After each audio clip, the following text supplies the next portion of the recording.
¿Qué tal? ¿Cómo está? Muy buenas noches. Un placer saludarles. Soy Fernando del Rincón. Bienvenido a Conclusiones. Sin duda alguna, la OEA de Luis Almagro, el secretario general de este organismo, fue por algún momento una especie de villano, criticado por una visita que hiciera el propio Luis Almagro a Bolivia, en lo que muchos interpretaron fue un espaldarazo para Evo Morales y el tema de la reelección. En contraste, después la misma organización, con una auditoría a las elecciones, se convierte para muchos en la figura central, el héroe o la heroína de lo que muchos suponían y denunciaban como un fraude, que la misma Organización de Estados Americanos con su auditoría viene a asentar. Y después, las palabras de este hombre, del que muchos dudaban en Bolivia, Luis Almagro, que de una vez más confirma, ahí en el pleno de la OEA, que lo que ocurrió en Bolivia fue un fraude. ¿Cómo cambian las cosas? De villano a héroe, o tal vez para muchos aún no alcanzó el título. Lo cierto es que un papel importante y fundamental en la historia moderna, en la historia actual de Bolivia, lo ha jugado Luis Almagro y la OEA. Esta es una entrevista que le hice precisamente al secretario general de la OEA, Luis Almagro, sobre todo lo ocurrido en Bolivia. Así que le pido que a partir de este momento me acompañe utilizando la etiqueta numeral Conclu Almagro Bol. Conclu Almagro Bol, Almagro Bol, Bolivia. Esa es la etiqueta que vamos a utilizar esta noche. Conclu Almagro Bol. Sus comentarios, por favor, con esta etiqueta. A mi cuenta en Twitter, @soyfdelrincón, @soyfdelrincón. Iniciamos entonces y juzgue, saque sus conclusiones. ¿Qué es para usted Luis Almagro y la OEA? Comenzamos.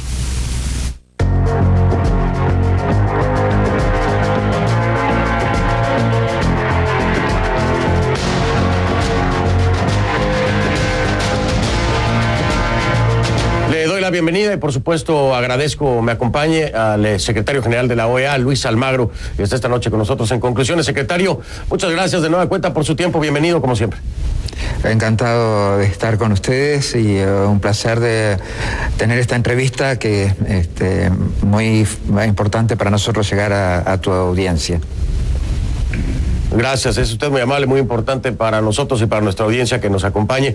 Oiga, déjeme entrar de lleno con un tema que sin duda alguna pues generó mucha polémica y después hubo muchas dudas. Estoy hablándole de Bolivia, de una visita que realizara usted en mayo de este año a Bolivia. Fue interpretado por muchos como un espaldarazo para la reelección de Evo Morales.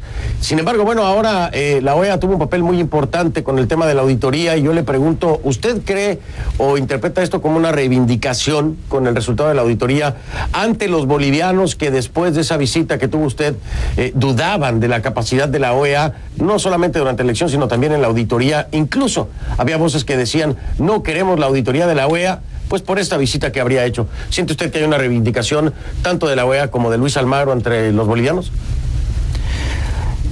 Siempre lo que tenemos para ofrecer desde la Organización de Estados Americanos, desde la Secretaría General, los órganos políticos, es la seriedad del trabajo de la organización para asumir la agenda regional. En este caso, en Bolivia, fue un proceso que comenzó con esa visita en mayo, cuando firmamos los acuerdos que permitieron la instalación de la misión de observación electoral a partir de así, y cómo hemos trabajado el tema electoral, la integralidad de ese proceso electoral durante todo este tiempo. Son procesos evolutivos. En la política no hay fórmulas mágicas, simplemente vamos haciendo un trabajo de acumulación política, de confianza, y vamos obviamente apuntando a generar las condiciones que nos permitan dar certezas. Eso es lo que necesitan los pueblos. El pueblo boliviano, en este caso, necesitaba certeza respecto a su proceso electoral. Y definitivamente la Organización de Estados Americanos, las capacidades que tiene la misma para observar esos procesos, iban a hacer la diferencia en cuanto al resultado y en cuanto a cómo ese resultado iba a ser visto. Por lo tanto, desde el comienzo de las negociaciones hasta el informe final de la auditoría que saldrá en estos días, más el acompañamiento al próximo proceso electoral, es toda una secuencia de gestiones, de negociaciones y de trabajo que apunta justamente a respetar la voluntad del pueblo boliviano, que fue desde nuestra perspectiva lo que nos interesaba desde el comienzo. Secretario, ¿usted se arrepiente de haber realizado esa visita en mayo al expresidente Evo Morales? Digo, por toda la controversia que trajo después y para el tema de la OEA en Bolivia convertirse también en una especie de descrédito, por decirlo así. ¿Se arrepiente de haberlo hecho o lo haría de nuevo? Lo tendría que hacer de nuevo, como dije, o sea, sin esos eslabones fundamentales en este proceso no hubiéramos llegado nunca a tener la posibilidad de culminar nuestro trabajo con el informe de la misión de observación electoral y con el informe preliminar de la auditoría, el informe final de la auditoría que saldrá en el próximo tiempo. O sea, todos estos trabajos son de acumulación política. Si quería alguno que empezáramos por el final, no iba a ser posible. O sea, que todo este proceso apuntaba a un objetivo claro, que en definitiva fue trabajado de esa manera, y era dar certeza a la gente. Y eso puede ser una satisfacción profesional, pero ya estamos enganchados en el siguiente proceso y por lo tanto tendremos que seguir trabajando. Sí, yo quiero dejar claro aquí, porque a muchos tal vez se les olvide, en este programa y con un servidor, el secretario Luis Almagro, cuando le pregunté en su momento si la reelección era un derecho humano, el secretario Almagro me lo dijo aquí: para mí no es un derecho humano. No lo es. Digo, para dejarlo no claro, es. porque, digo, nada más para... ¿Se acuerda, no? Sí, lo recuerdo perfectamente. O sea, desde el punto de vista de la opinión del secretario general, no es un derecho humano y nunca lo fue en mi conceptualización política y filosófica, y siempre lo hemos expresado de esa manera. Me gustaría definitivamente que esto sirva para que tengamos una opinión consultiva de la Corte Interamericana que erradique esa duda de una vez por todas y que ya ese argumento no sea nunca más utilizado en el continente, porque los precedentes al respecto han sido muy negativos y por lo tanto es hora de dar un paso adelante y que este tema quede resuelto. Si lo pudo hacer la Comisión de Venecia a nuestro pedido, es hora que lo haga la Corte Interamericana de Derechos Humanos y salimos de este tema definitivamente y ya no dependemos de ningún precedente para establecer la opinión institucional que corresponda. Es muy importante lo que menciona de la Corte Interamericana, porque muchos quedamos esperando a que hubiera una resolución por parte de la Corte. Nunca se dio, en una situación que, bueno, usted ya conoce el resto de la historia, todo lo que ocurrió después de esto, a nivel interno, entonces se valida que es un derecho humano. Yo le pregunto, secretario Almagro, ojalá que tengamos también siempre ojalá que tengamos siempre también tribunales electorales que no permitan estas cosas, ¿no? O sea, tribunales electorales que sean independientes, que no permitan estas cosas, poderes legislativos que no las permitan, poderes judiciales que no las permitan, eso es fundamental, y verdaderamente en un punto crucial del fortalecimiento democrático del continente, esta es una de las cosas que tenemos que resolver de una forma definitiva. La Corte Interamericana tiene que hacerlo, pero en su momento no lo hizo. Estuvo a la altura de las circunstancias, porque a partir de eso es que vimos todo este desastre en Bolivia. Tal vez si la Corte Interamericana, digo, no hay hubieras, pero si la Corte Interamericana hubiera tomado una decisión, tal vez las cosas serían diferentes. ¿Cree que estuvo a la altura o le faltó? Mire, no vamos a mirar para atrás y no vamos a juzgar el pasado, y sobre todo que este proceso ha logrado finalmente encauzarse en una dinámica de democratización y de reinstitucionalización. Pero sí es importante que ocurra hacia el futuro y que eso que hizo la Comisión de Venecia en su momento, y que podemos arguir que también lo debería haber hecho la Corte o la Comisión, sea hecho para el futuro. Eso es absolutamente necesario y a esta altura es una responsabilidad insoslayable de la Corte Interamericana con los sistemas democráticos del continente. Completamente de acuerdo con usted, además, para poder cerrar de una vez esa puerta, como usted lo dice, hacia el interior de los países, es un mal precedente. Oiga, Evo Morales acusa a la OEA y a los militares de derrocarlo, a la OEA y a los militares, ¿no? ¿A qué atribuye usted la salida o la renuncia? Vamos a decir, la renuncia de Evo Morales. ¿A qué le atribuye usted? ¿A la presión de los militares? ¿Efectivamente a la presión de la OEA? ¿O a qué? ¿A qué cree usted que responde la renuncia de Evo Morales? Responde a haber quedado en evidencia las variables dolosas que fueron utilizadas durante la totalidad del proceso electoral.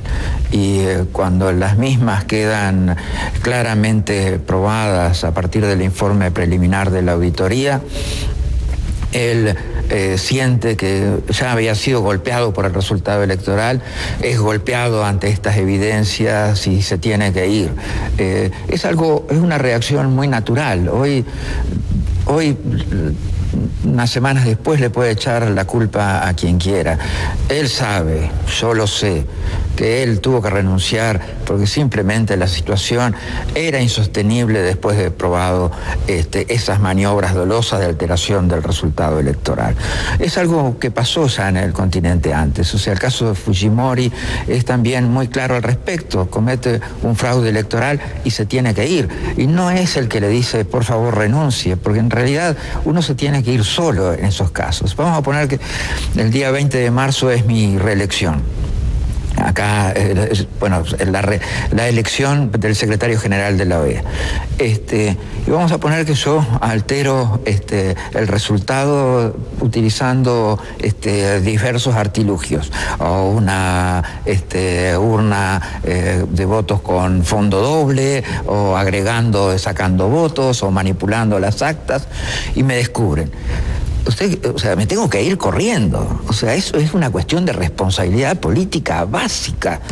Uno no puede hacer no puede tomar otra decisión que irse, que tener que asumir la responsabilidad de haber cometido un acto con esas características. Le implica a uno el descrédito absoluto desde el punto de vista político y tienen que abandonar las funciones para las que había sido elegido en su momento. No es cuando Fujimori se va, tampoco no es que el golpe lo había dado Fujimori al realizar el fraude electoral. No lo da el que le dice renuncie. Obviamente que no. Y este caso es muy semejante. O sea, todas las instituciones tendrían que haberle dicho renuncie. El Congreso también, el Senado también, el Tribunal Constitucional también. Si el Tribunal la autoridad electoral hubiera sido independiente también, todo el mundo tendría que haberle señalado, y como lo señalaba la sociedad civil y los demás partidos políticos. Era algo obvio que tenía que hacer, y creo que era algo que él sentía también. Si usted ve la carta de renuncia de él no responsabiliza a los militares en esa ocasión. En la carta de renuncia él habla de una presión cívico-policial, pero la renuncia es la renuncia. O sea, en el golpe del 2002, Chávez estaba detenido, con guardias en la puerta, con fusiles, y no renunció. O sea, si él sentía que tenía razón y que verdaderamente su reputación estaba siendo difamada, no hubiera renunciado, pero él sabía que el peso de la historia y el peso político se habían inclinado y que era la única salida posible. Pero Evo Morales no asume responsabilidad hasta el día de hoy, no asume responsabilidad, continúa acusando al gobierno interino de Yanine Áñez, y de ahí la pregunta, ¿usted cree que pero ya Evo nadie Morales dice eso, decide renunciar Evo Morales porque hace un mea culpa? Sí. O porque está huyendo, secretario Almagro, está huyendo de cualquier responsabilidad penal que pudiera enfrentar? Sí, porque, o sea, estas investigaciones, o sea, hoy hay una responsabilidad política clara de Evo Morales que lo lleva a renunciar. También hay responsabilidades que tendrán que ser investigadas en su momento, con estricto apego al Estado de Derecho y a la justicia, por las cuales eventualmente esas responsabilidades penales, criminales a las que usted hace referencia, pueden extenderse bastante más allá del Tribunal Supremo Electoral. Es claro que una vez que él tiene conocimiento de la situación, por lo menos intenta encubrirla, o sea, ni que hablar otras acciones que trataron de validar ese resultado que lo favorecía. Entonces, hay una responsabilidad política muy clara al respecto, pero hay también, y debe ser investigada si la hay, esas responsabilidades criminales a las que usted hace referencia. Y muy interesante el momento que se encuentra Bolivia. La pregunta es, en este gobierno interino de Yanine Áñez, ¿se debe iniciar ya ese proceso? ¿Debería de iniciarse esta investigación de posibles hechos criminales, responsabilidades penales? ¿O cree usted que debería ser el nuevo gobierno que resulte de la próxima elección que se lleva a cabo en Bolivia? ¿Debe hacerse inmediato o esperar? O sea, yo creo que primero es necesario la más plena autonomía del Poder Judicial, y es necesario rescatar y trabajar institucionalmente para alcanzar niveles de la más plena independencia del Poder Judicial, que no debe ser influido ni por este gobierno, ni por el que viene, ni por ninguno, y estas investigaciones deberán hacerse con los criterios técnicos que se necesiten aplicar y determinando objetivamente las responsabilidades que han habido. No creo que sea una responsabilidad de ningún gobierno. La responsabilidad del gobierno será simplemente asegurar la autonomía y la independencia del Poder Judicial para que esto sea investigado adecuadamente. Al regresar, ¿por qué Luis Almagro no habló con Evo Morales antes de presentar la auditoría sobre las elecciones bolivianas? ¿Y por qué? Porque Evo Morales le pidió a la OEA no publicarlo. Es muy ofensivo para mí, es muy ofensivo que pensaran que yo iba a esconder ese informe por no sé cuánto tiempo más. ¿La salida de Evo Morales de Bolivia fue lo mejor para Bolivia en este momento? ¿Qué cree usted? Creo que sí, en el sentido de que él en ese marco que se estaba institucional en el que estaba el país, que él saliera sin asumir las responsabilidades quizás no es la mejor situación, pero Bolivia precisaba fundamentalmente estabilidad, paz, o pacificación, precisaba un proceso de diálogo y de negociación que estuviera lo menos contaminado por las variables políticas anteriores, y que se pudiera trabajar un futuro en el cual las razones de polarización que habían llevado a Bolivia o habían empujado a Bolivia en la última década y media desaparecieran completamente. Entonces, en definitiva, su partida sí fue algo positivo para Bolivia. En este sentido, se va a México, ¿no? Evo Morales recibe el asilo y precisamente México, junto a otros países, critican fuertemente lo que ocurre en Bolivia. Aseguran prácticamente que es un golpe de Estado o, en el menor de los casos, el quebrantamiento al orden constitucional. ¿Qué responde usted a aquellos que insisten en esto? Por supuesto, el gobierno de Andrés Manuel López Obrador y otros países que usted conoce muy bien, como Venezuela, Nicaragua, incluso desde la propia Argentina, el presidente electo Alberto Fernández, siguen en esta misma línea de lo que dicen es un golpe de Estado. Mire, nosotros nos hemos expresado al respecto, hemos sido claros al respecto, lo hemos reiterado al comienzo de esta entrevista. En cada uno de los casos ha quedado claro que cuando hay una manipulación dolosa de un proceso electoral como la responsabilidad política es tan clara que aquel que es responsable último de la misma y los responsables en cadena tienen que dejar dejar sus puestos, porque ya han perdido completamente la confianza de la ciudadanía y la confianza de las instituciones. Eso es muy claro que es así. Después, las elaboraciones respecto al golpe de Estado es algo que ya en Bolivia ha dado los pasos adelante de reinstitucionalización. Ya han habido negociaciones, ya se han aprobado leyes que incluyen un nuevo cronograma electoral, la posibilidad de nombrar las autoridades electorales. O sea, Bolivia ya está encaminada en ese proceso de reinstitucionalización. El propio Tribunal Constitucional,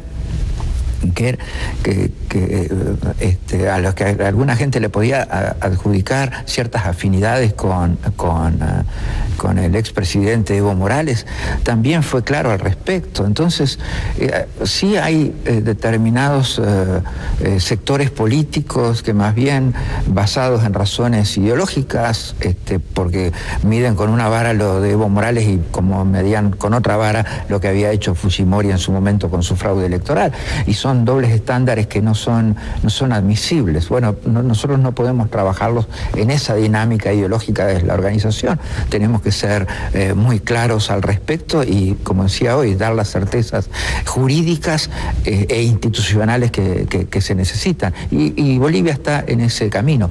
Bueno, dejémoslo andar en ese camino. Están en sus procesos de diálogo y negociación. Dejémoslo recorrer ese camino. Han ido afirmando la institución a través de nueva legislación. Dejémoslo recorrer ese camino. Ya esas variables ideológicas también tendrían que ya haber dado vuelta la página y estar apoyando ese futuro de Bolivia. Ahora, déjeme entrar un poquito en detalle. ¿Por qué Evo Morales asegura que cuando se tiene listo el resultado de la auditoría, intentó contactarlo a usted, que llamó y que no pudo, que lo único que logró alcanzar fue hablar con Gonzalo Conque, que es pues parte de su equipo, es su jefe de gabinete? Habla con Gonzalo Conque para pedirle precisamente que no se publique porque van a incendiar el país. Secretario Almagro, ¿es cierto? ¿Lo intentó contactar? ¿Por qué no habló usted con Evo Morales? ¿Qué pasa en este intercambio? ¿Y por qué les pide? ¿Por qué les pide, fundamentado en qué, que no publiquen el resultado de la auditoría? Mire, esto en realidad la historia es bastante diferente a esa. En primer lugar, nosotros teníamos un comunicado listo ya desde el mediodía, por el cual pedíamos nuevas elecciones. Era un comunicado de la Secretaría General. Es el presidente Evo Morales quien señala que no podíamos sacar ese comunicado de esa forma porque resultaba una opinión política de la Secretaría y por lo tanto obviamente nosotros necesitábamos fundamentar ese párrafo con los informes técnicos correspondientes. Y eso fue exactamente lo que hicimos, y se los dimos con suficiente antelación. Y es cuando Evo Morales ve que esos resultados de la auditoría son absolutamente contundentes, que quiere parar entonces ese informe preliminar de la auditoría. Y eso ya era inaceptable. O sea, una vez que ese informe había tomado cuerpo y había sido trasladado a la otra parte, lo único que quedaba era hacerlo público. Es una responsabilidad que es de tener la publicidad de ese informe. A esa altura era un pedido absolutamente improcedente y no hubiera servido para pacificar Bolivia, hubiera sido al contrario, un detonador de mayores males para el país. Pero eso es muy claro que es así. O sea, ¿cómo? ¿Qué responsabilidad me están pidiendo ilegal que asuma de detener ese informe, de no hacerlo público? O sea, se los trasladamos con mucha antelación al presidente Evo Morales. Él pudo responder ese informe, tuvo muchas horas para responder ese informe. Y no, lo que quería era que lo detuviéramos su publicación. Eso era un pedido completamente improcedente e ilegítimo, que definitivamente era inaceptable para la Secretaría General. Y no hablé simplemente porque estaba a la hora que llamó, 3:30 de la mañana, 4, yo estaba durmiendo y mi teléfono celular está siempre en silencio. Por lo tanto, si él hubiera querido verdaderamente hablar conmigo, tendría que haber llamado a la habitación del hotel, donde por lo menos yo no tengo manera de poner el teléfono en silencio. Así que se pudo haber hecho ese esfuerzo si verdaderamente era, pero era un pedido que verdaderamente, si realmente me querían hacer ese pedido personalmente, es muy ofensivo para mí. Es muy ofensivo que pensaran que yo iba a esconder ese informe por no sé cuánto tiempo más. Eso, ¿cómo se puede pedir eso? No, yo no lo entiendo también de ninguna forma. Lo único que me queda claro hasta ahora es que a las 3:30, 4 de la mañana no le puedo llamar porque usted va a tener el teléfono en silencio y no se va a enterar de que le estoy haciendo una llamada telefónica. Así que bueno, si está en hotel habría que llamar al hotel para despertarlo. Y es entendible, por supuesto, ¿no? Es un hecho... Vaya, muy anecdótico, pero son las realidades. Había sido un día muy intenso para mí. Además, no le quiso contestar el teléfono, dice Evo Morales. Y había sido un día muy intenso para mí y muy duro, porque yo estaba visitando Bahamas, la zona afectada por el huracán Doria. Isla Abaco, Isla Gran Bahamas, y había visto mucho dolor humano. Había sentido el dolor de los familiares de las víctimas, el hecho de que las comunidades sentían la falta de las personas que habían desaparecido, de cada casa. Sabían que de esta casa desaparecieron 8, de esta casa desaparecieron 3, completamente las viviendas de las personas arrasadas, los servicios arrasados. Había sido un día muy, muy duro para mí en términos de sufrimiento humano y de eso que todavía no tengo la capacidad de cortar, ¿no? de internalizar ese sufrimiento. Y